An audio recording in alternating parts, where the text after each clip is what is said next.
Glórias a Deus, né, irmãos? Pode tomar o seu assento. Uma grande alegria estar de volta à casa do Senhor para podermos encontrar com os irmãos, né? E o texto que eu gostaria de partilhar com a amada igreja do Senhor se encontra no no Evangelho de Mateus, no capítulo 5, no versículo 13 ao 16, para os irmãos que estão na projeção, eu estou usando a versão RA, revista e atualizada, da Almeida. E esse texto, talvez muitos dos amados irmãos já tenham ouvido pregações a respeito deste tema e destes versículos, mas espero que com esta mensagem de hoje faça diferente o mover do Senhor na sua vida, mesmo que você já tenha ouvido uma pregação semelhante, mas que ela seja um renovo para você, que seja uma mensagem diferente neste domingo, que o Senhor fale com você, assim como falou comigo. E é interessante, irmãos, que quando a gente recebe a missão de entregar a palavra, a mensagem do Senhor, como nós cantamos agora há pouco, o inimigo lança laços e embaraços para te envergonhar, para te intimidar, para te lançar dúvidas se você pode ou não pode ministrar a palavra. Mas na autoridade do nome do Senhor Jesus, nós temos liberdade para falar de Jesus. E nós podemos falar de Jesus com toda a autoridade que há no nome do Senhor Jesus. Laços e embaraços da parte do inimigo são quebrados na força do poder do nome de Jesus.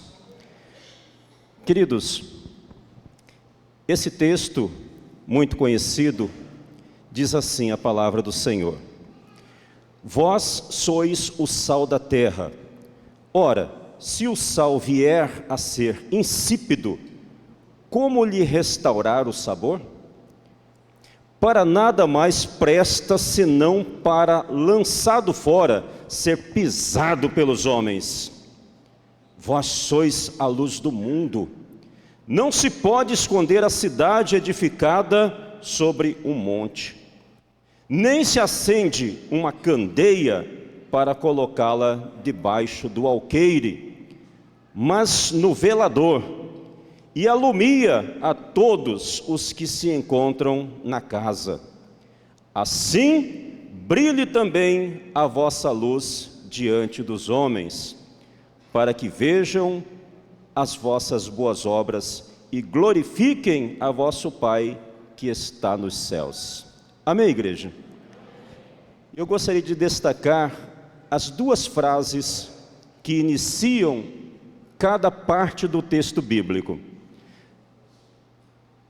O texto que diz: vós sois o sal da terra, e a segunda parte do texto que diz que vós sois a luz do mundo. Essas duas introduções eu gostaria de utilizar para entregar uma mensagem da parte do Senhor para a amada igreja. Quando eu era bem criança, pequenininho, lá em Barbacena, brincadeira, não sou de Barbacena não, sou de Anastácio, ali pertinho de Aquidauana, mas lá também é um lugarzinho bem pequenininho, uma cidade humilde. E quando eu era bem criança, a gente morava numa vila que não tinha luz elétrica, não passava iluminação pública lá. E eu estudava numa escola um pouco distante de casa. Lá tinha todos os recursos e tudo mais, mas na minha vila, na minha região, não tinha energia elétrica. E para a gente poder estudar à noite, fazer as tarefas e relembrar das lições que a gente aprendeu durante o dia lá na escola, minha mãe nunca deixava a gente dormir sem antes dar uma revisada naquilo que a gente aprendeu na escola naquele dia. Então, para fazer essa revisão, a gente utilizava a lamparina. O que é a lamparina? Estou vendo que tem alguns irmãos que estão concordando que parece que a história deles também é semelhante. A lamparina, meus irmãos, era uma espécie de candeeiro feita de lata, aqueles latinhas, né? Lá na minha casa a gente utilizava a latinha do azeite, né? Tinha aquele azeite lá Maria, né? E aquela latinha toda bonitinha virava uma lamparina. A gente fazia lá uma chaminé, um pavio, na verdade, né? Um pavio nela, enchia de querosene, que lá em Anastácio o pessoal chamava de corosene, né? Enchia de corosene ou querosene, né? E acendia aquilo, iluminava a casa, iluminava, poucamente e parcamente, mas iluminava. E era sob a luz dessa lamparina que a gente revisava as nossas atividades de escola e dava uma estudada nas tarefas que precisavam ser entregues no dia seguinte lá na escola. Por conta disso, meus queridos, quando a gente apagava a lamparina, depois de ter feito todas essas obrigações, ia dormir, apagava a lamparina, só no dia seguinte que a gente ia ver a consequência, a sequela de ter estudado à luz da lamparina, porque o nariz da gente ficava com aquela bola preta da fumaça da queima do querosene. E a gente olhava no espelho e via aqui o nariz preto, né? Aí tinha que lavar muito bem, né, para ir para a escola depois, né, limpinho, bonitinho. Não era fácil essa vida, irmãos. Eu acho que esta história é a de muitos irmãos aqui que já passaram por coisa semelhante. E por isso entendem a importância de se ter uma boa iluminação como esta que nós estamos desfrutando aqui neste momento. Esta iluminação que nós temos aqui é uma bênção diante daquilo que nós tínhamos lá na minha infância. Imagine a nossa alegria quando de repente começaram a plantar os postes elétricos na nossa rua e a passar os fios que traria a iluminação para as nossas casas.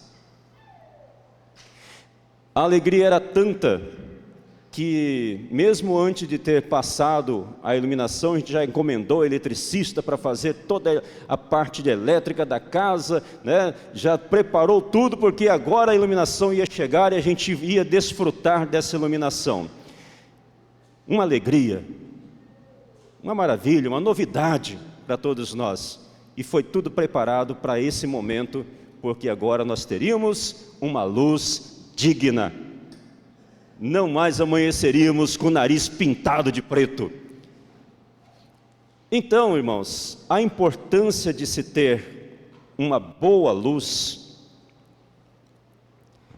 é porque a gente pode ver melhor todas as coisas. Quando a gente está num dia bonito, ensolarado, a gente tem muita luz e a gente consegue visualizar com clareza a perfeição da obra de Deus. A gente consegue admirar as coisas lindas que tem neste mundo de Deus. Recentemente, por ocasião do nosso retorno ao médico lá em Curitiba, a gente passa por alguns lugares bem cuidados, aqueles jardins maravilhosos que tem lá numa cidade que tem por cultura o cultivo de belas flores, de belos jardins, de praças bonitas, bem floridas. E a gente, com um dia maravilhoso, com um dia claro, a gente pode contemplar tudo isso e admirar como é lindo, como é bonito, graças à luz que a gente pode ver essas coisas claramente. A luz também, ela pode trazer coisas, aliás, mostrar coisas que não são tão boas. Ela deixa visível também para nós as coisas que não são tão boas. A gente pode olhar e ver também quantas coisas que estão erradas por aí, por conta que agora com a iluminação a gente pode ver melhor. Então a gente consegue ter uma clareza também daquilo que não é tão perfeito.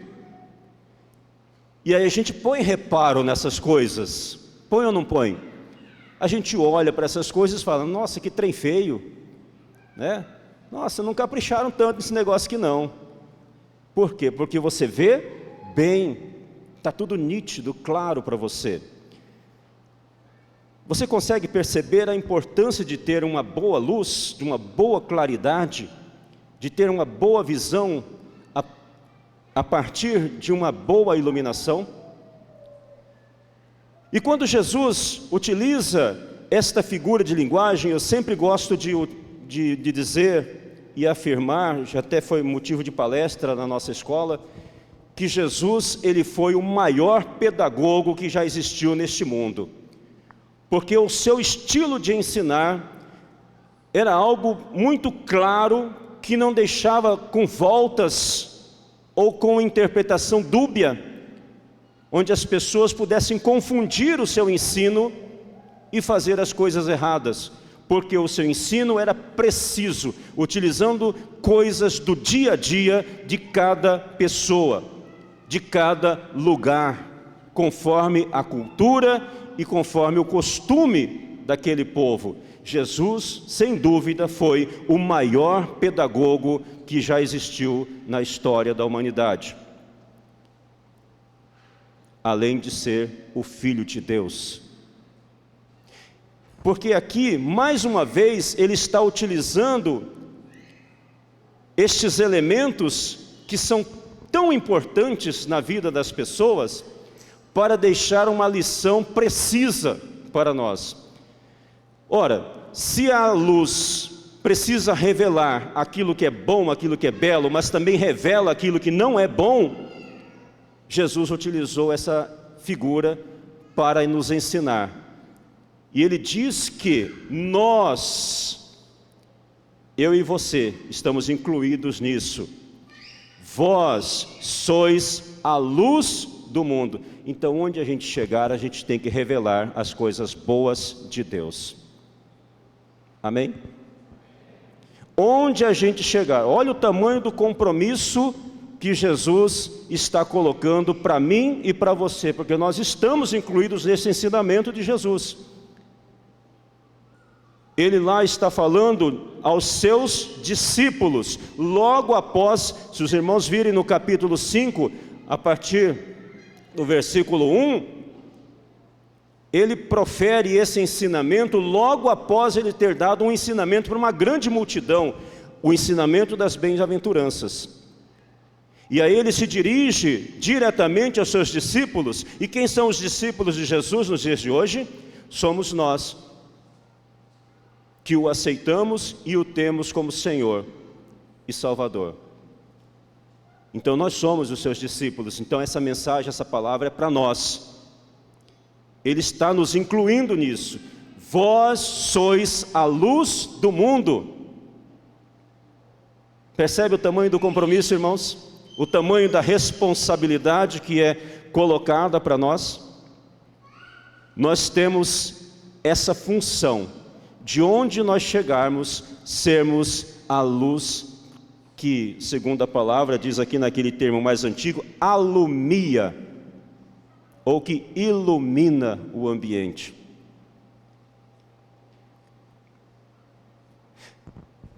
Qual é esta reflexão de Jesus? Lá em João capítulo 9, no versículo 5, ele diz assim, olha: enquanto estou no mundo, eu sou a luz do mundo. Isso Jesus falando dele. Sabe em que momento ele falou isso? No momento em que ele devolveu a visão a um cego. O cego não tinha possibilidade de ver a luz.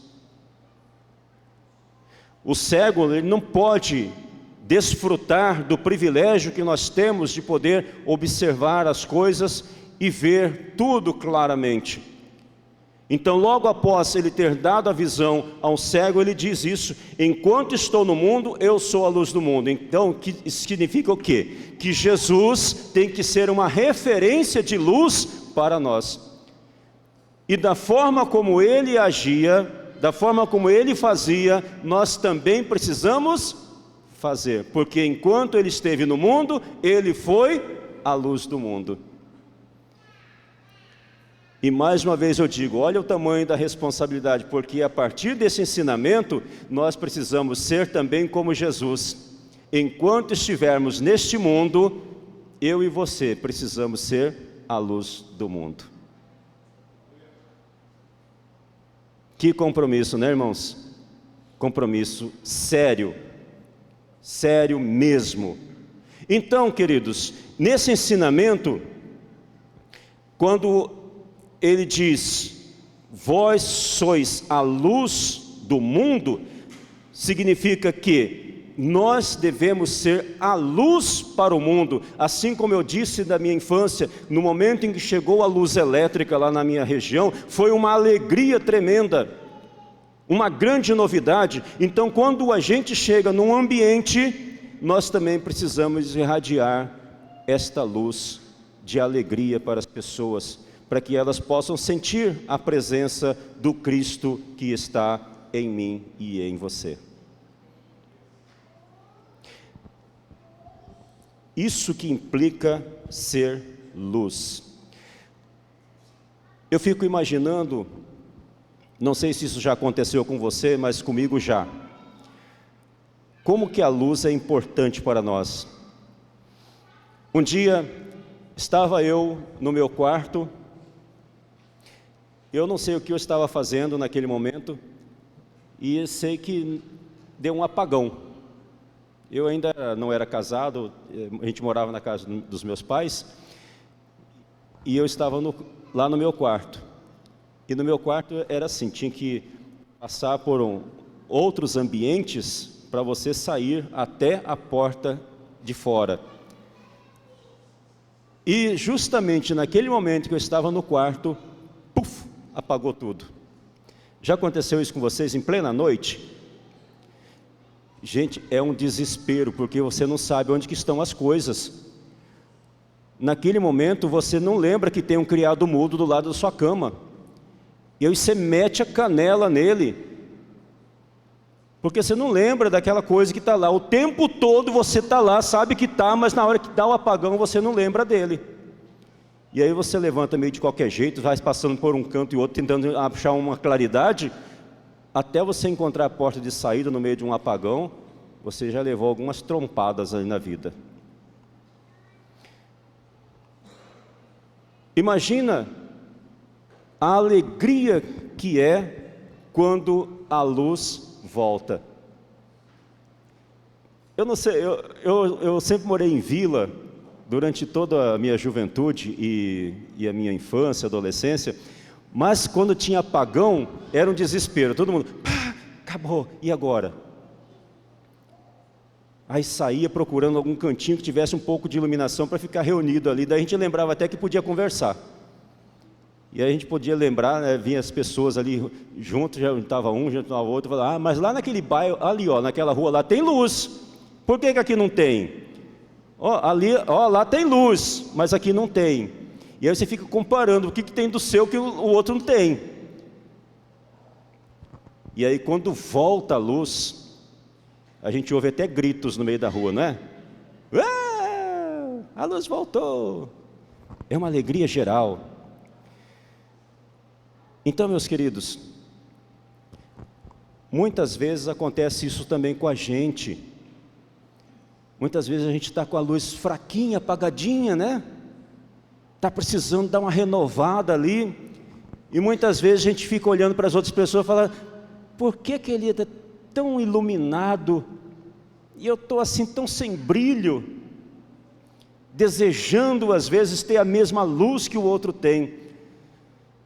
Isso também pode acontecer com a gente.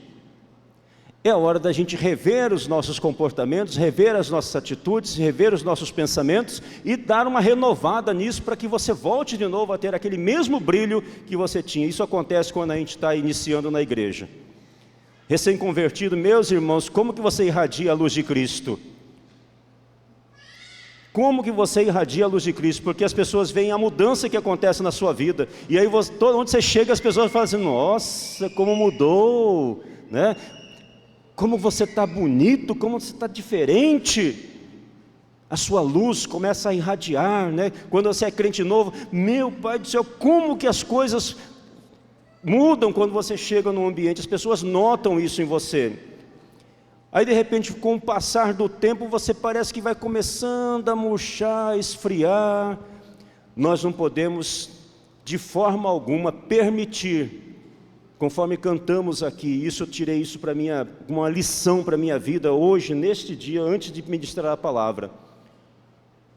Não podemos permitir jamais que o inimigo lance esses laços e embaraços para nos envergonhar e apagar a nossa luz.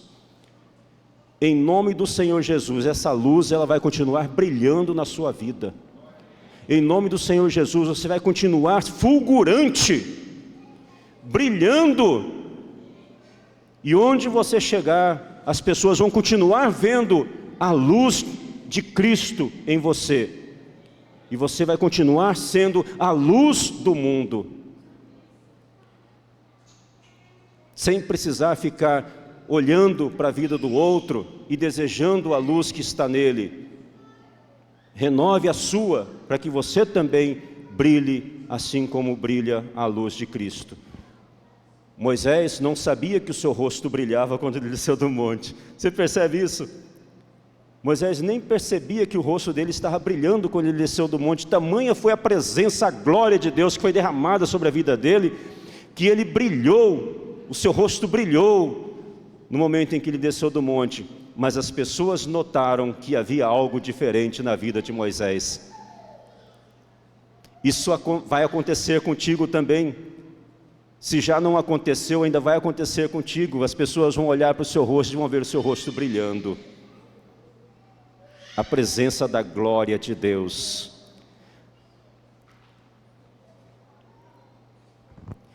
Eu gosto daquele trecho de Gálatas 2:20, quando Paulo ele afirma àquela comunidade: já estou crucificado com Cristo e vivo não mais eu, mas Cristo vive em mim. E a vida que agora vivo na carne, vivo-a pela fé do Filho de Deus, o qual me amou e se entregou a si mesmo por mim. Que a gente possa ter sempre este pensamento também dentro de nós e ter a certeza de que Cristo vive em mim. Por isso eu preciso irradiar a luz de Deus para as pessoas. Onde eu chegar, eu tenho que ser a presença de Cristo. Onde eu for. Lamentavelmente, meus irmãos, e aqui está, eu quero fazer esta observação, lamentando profundamente, que hoje, até nos meios cristãos, tem muita gente ímpia sendo a luz para essas pessoas. Lamento que o ímpio esteja brilhando muito mais do que o cristão. Como que eu percebo isso? Através dos milhões e milhões de seguidores de pessoas que têm comportamentos duvidosos.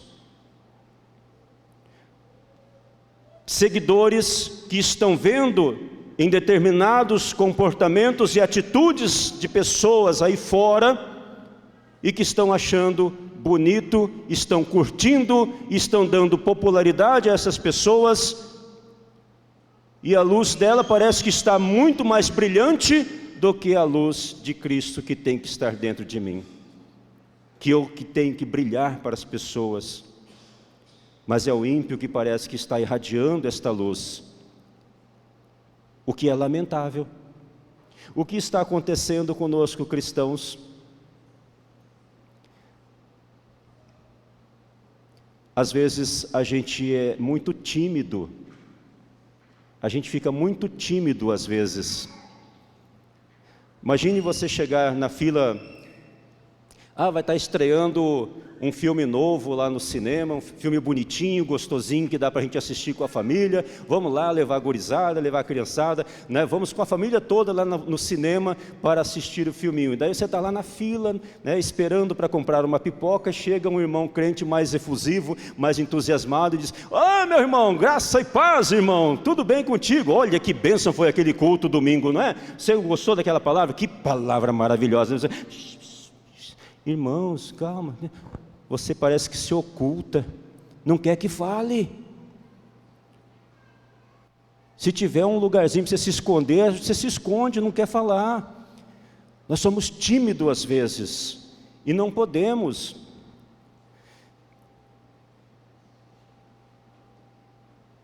Me permita, pastor, eu vou contar um exemplo que aconteceu com o senhor, o senhor contou para nós e eu gostaria de reproduzir isso agora, se o senhor me der essa liberdade. O pastor Adonias precisava trazer algumas coisas lá da escola para cá, aqui para a igreja. Acho que era para o encontro, né? Precisava trazer algumas coisas lá da escola para cá. E naquele momento a escola não tinha ninguém lá na escola. E nós estávamos com outra atividade, a gente não podia ir lá dar uma mão para ele, dar uma ajuda.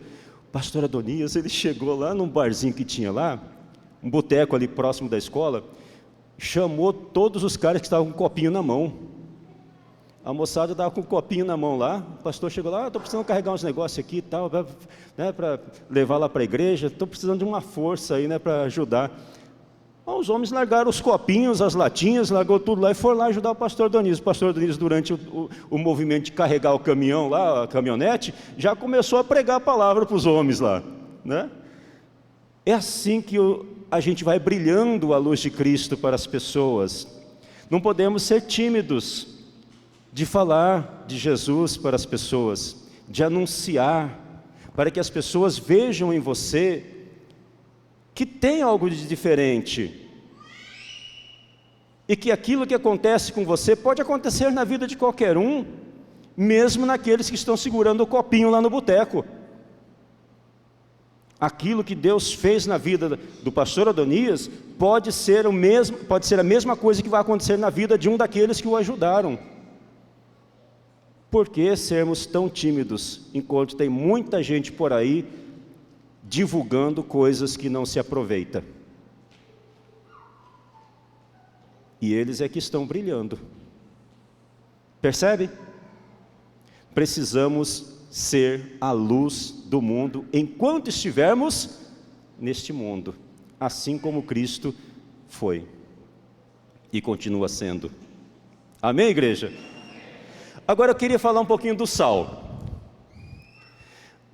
Continuo com a mesma opinião. Jesus, para mim, é um grande ensinador. Não é à toa que as pessoas que estavam com ele, inclusive as pessoas lá do templo, os doutores, os seguidores, o chamavam de Rabi.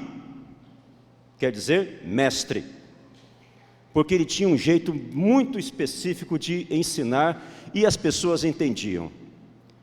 E aqui ele usa a figura do sal. Se ele usou a figura da luz para nos ensinar como ser na sociedade em que nós estamos inseridos, ele também vai usar uma outra figura que nós conhecemos muito bem, que é o sal.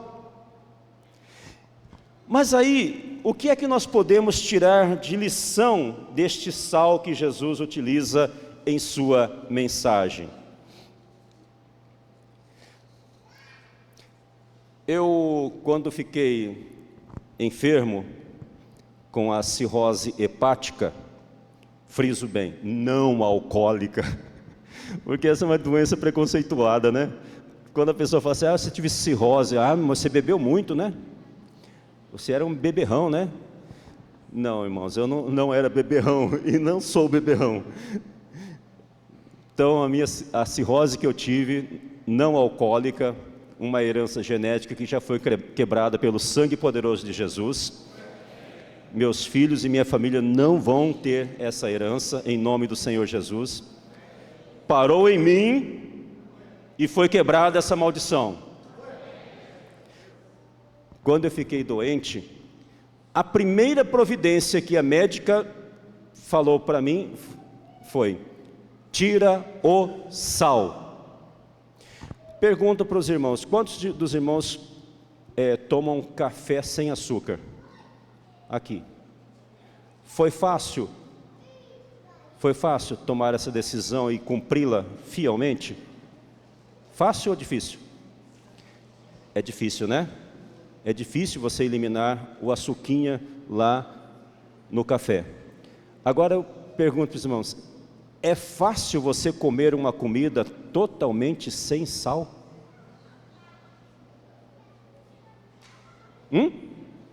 Não, não é fácil.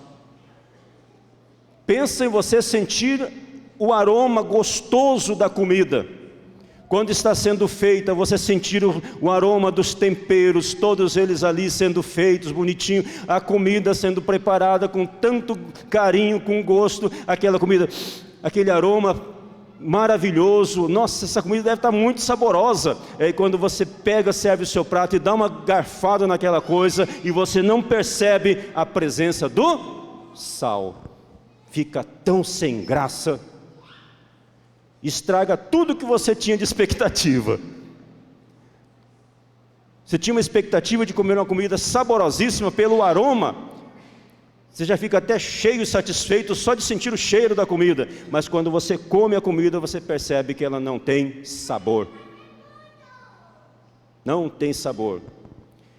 E eu fiquei assim por um bom tempo, até ser transplantado. E ela me permitiu, pela misericórdia da doutora, misericórdia da doutora, porque ela permitiu, sabe aquele sachêzinho, envelopinho assim, que tem 10 gramas de sal? Ela falou assim, para quebrar um pouquinho, eu vou permitir que você use esse sachêzinho de 10 gramas de sal no seu prato, uma única vez. Se você for comer mais um pouquinho, não vai usar. Meus irmãos, como que é difícil você comer uma comida que não tenha sal. E o sal, ele teve tanta importância na vida, aliás, ele é muito importante, porque no nosso corpo nós temos a presença do sal. Na composição química do nosso corpo nós temos sais minerais. E por isso nós precisamos do sal. Ele tem essa importância. Eu até me atrevo a dizer que sem sal nós corremos o risco de sermos extintos.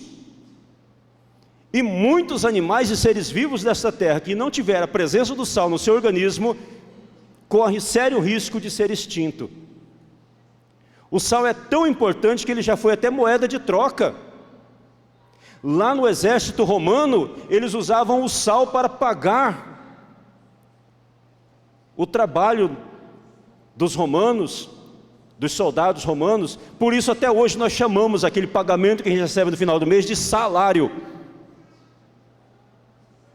Olha a importância da coisa. Lá no Império Romano, você não vai receber em dinheiro, em prata, em ouro, em moeda nenhuma. Você vai receber o seu soldo em sal. E dava um punhado de sal para os soldados. Era o pagamento dele. E por isso até hoje nós usamos a expressão salário. Veja a importância do sal. E Jesus utiliza esse elemento tão importante para dizer que nós somos também o sal da terra. A gente não pode correr o risco jamais de ser tratado ou de ser reconhecido como uma pessoa sem sal. Nossa, que pessoa sem sabor. De forma alguma. Somos o sal da terra. O sal da terra dá sabor. A gente tem que dar sentido a isso que Jesus fez em nossa vida, por intermédio do seu sacrifício. Hoje nós temos que dar sabor, dar sentido também na vida das outras pessoas. Por isso nós somos o sal da terra. A vida de Jesus ela aparece como sal pelo que ele era e pelo que ele vivia. A sua mensagem era sumamente simples, centrada no compromisso de ser uma pessoa de compaixão, uma pessoa que desperta cada um para uma vivência diferente, uma vivência honesta, de bom caráter, de compromisso com a justiça. Isso para Jesus, ele viveu e demonstrou para nós como fazer, como viver isso. E a gente precisa dar continuidade a isso. Aí ele coloca a gente nessa responsabilidade de sermos também o sal da terra, a dar sabor e sentido àquilo que fazemos, falamos e vivemos. Olha que importante, não é? Que coisa significativa para nós.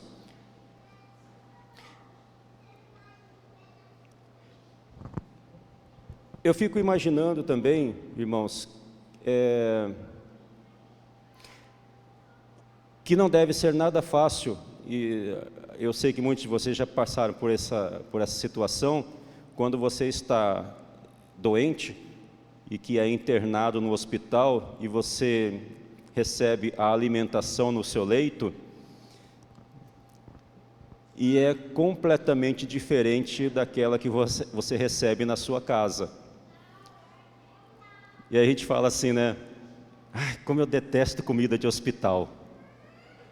Não é?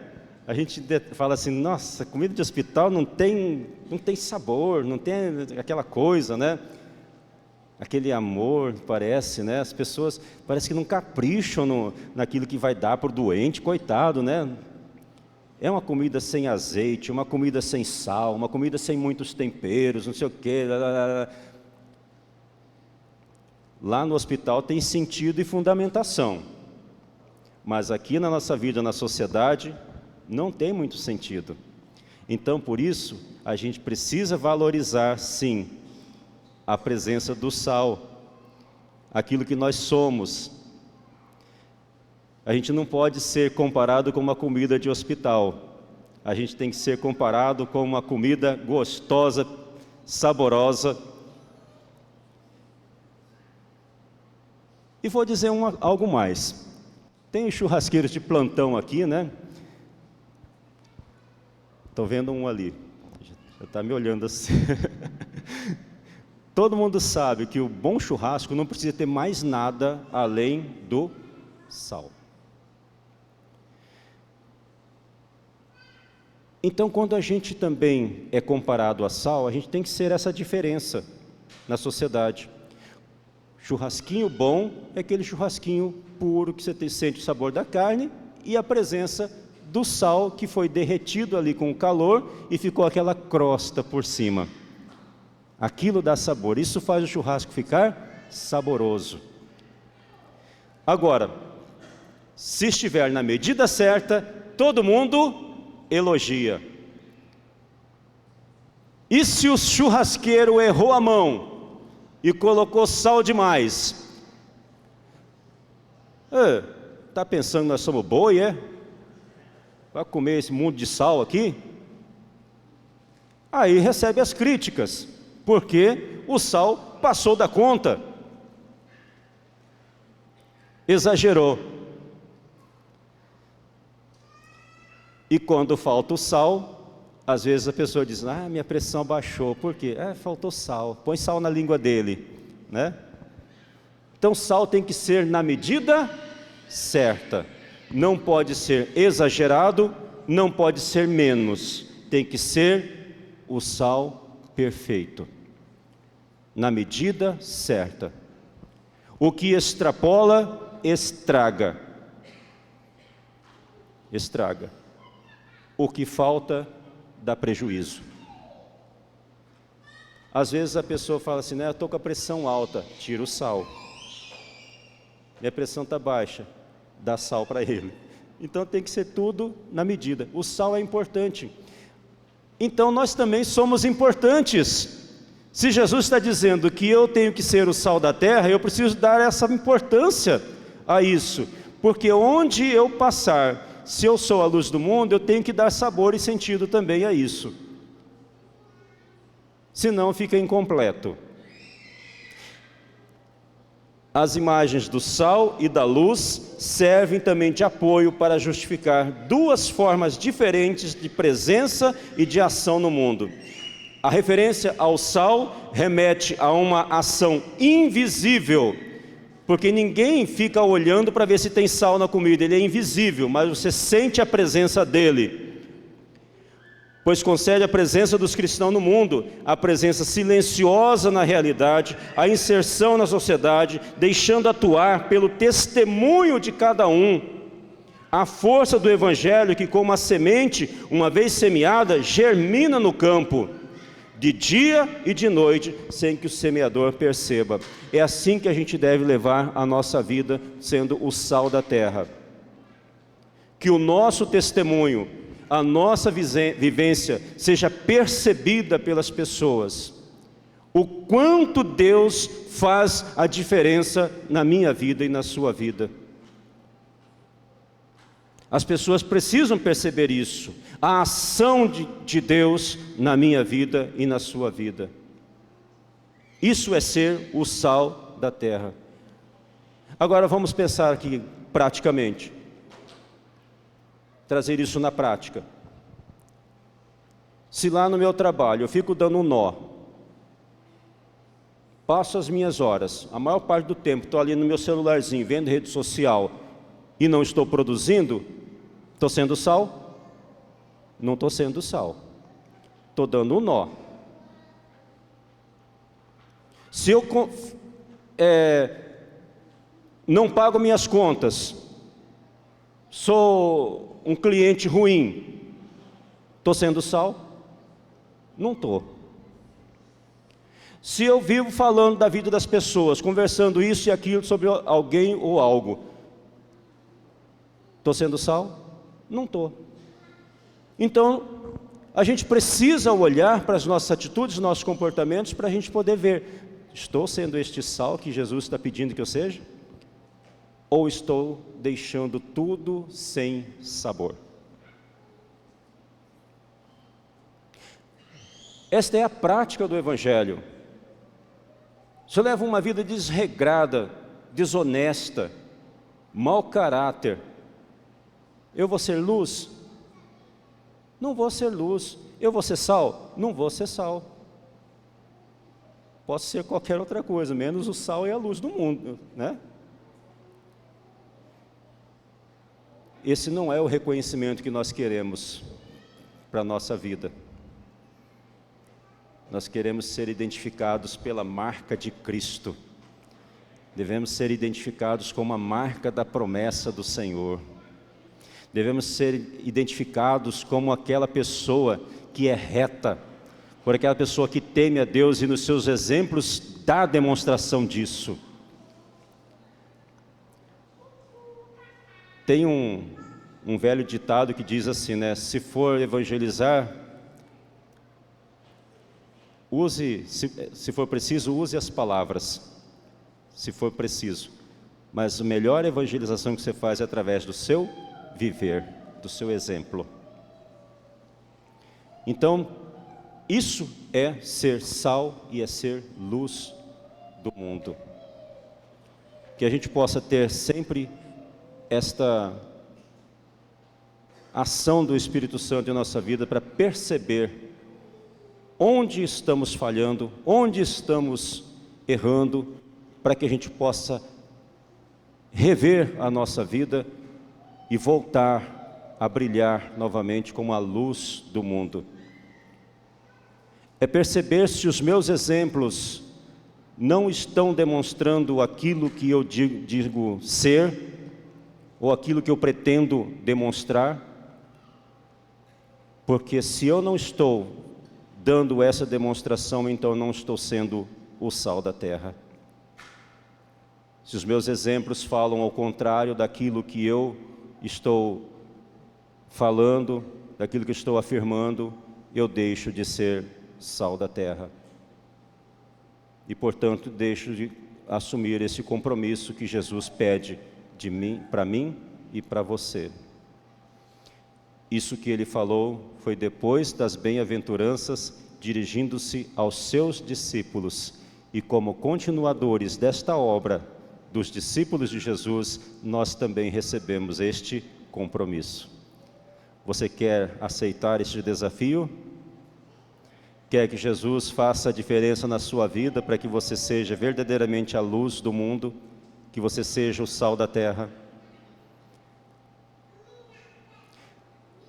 Deixe Cristo viver em você, assim como Paulo diz em Gálatas: não vivo mais eu, mas Cristo vive em mim. Se você ainda não tomou essa decisão de deixar Cristo ser importante na sua vida e ser prioridade na sua vida, para você irradiar esta luz para as pessoas, tome essa decisão ainda hoje. Reveja tudo aquilo que você precisa rever, consertar, endireitar as veredas e caminhar ao lado de Jesus. Hoje, logo no início deste culto, nosso pastor nos trouxe a mensagem do Salmo 106. Os irmãos estão lembrados? A mensagem do Salmo 106 é um encorajamento para que a gente possa fazer a diferença neste mundo, ser a diferença que o mundo precisa, e que não as trevas imperem, mas que a luz de Cristo impere neste mundo, e que muito mais cristãos deixem de ser tímidos e passem a usar muito mais o seu potencial que recebeu do Espírito Santo de Deus para ser ferramenta, instrumento de Deus no meio das pessoas. É assim que nós precisamos levar a nossa vida. Essa palavra não é apenas para a igreja, inicialmente é para mim, porque eu a recebi. E eu hoje estou entregando esta palavra a vocês. Mas primeiramente, ela veio a mim. Este é o meu compromisso. Espero que seja o compromisso da igreja. Amém? Amém. Glória a Deus. Nós gostaríamos de fazer aqui um convite para você que ainda não tomou a decisão por Jesus, mas você acha que precisa dar uma olhada melhor nas suas atitudes, no seu comportamento, e deixar Cristo ser essa pessoa viva em sua vida. Se você não tomou essa decisão ainda, você quer tomar essa decisão hoje? E aceitar Jesus como Senhor absoluto da sua vida, para que você seja a luz deste mundo? Se você quer aceitar este convite, faça um gesto com uma de suas mãos, dizendo: eu quero isso para mim, eu quero que Jesus viva em mim, eu quero aceitá-lo como Senhor absoluto da minha vida, eu quero tomar a decisão de ser luz do mundo, eu quero ser sal da terra, eu quero dar sentido a isso tudo na minha vida, eu quero que as pessoas me vejam de forma diferente. Se você quer tomar essa decisão, o convite é este: tome essa decisão ainda hoje. Apenas um gesto e nós estaremos orando pela sua vida, para que Deus confirme essa sua decisão no céu, e que Ele escreva o seu nome no livro da vida. No livro de Deus tem muitos nomes escritos, está faltando o seu. Você quer tomar essa decisão hoje? Faça isso, ainda hoje. Nós nunca sabemos o dia de amanhã. Eu não estou aqui sendo ave de mau agouro, não, né? Desejando má sorte para as pessoas, de jeito nenhum. Mas a gente não sabe. O amanhã pertence ao Senhor, e só Ele é que sabe o que pode acontecer conosco. Então não deixe para depois aquilo que você pode fazer hoje. Amém, igreja?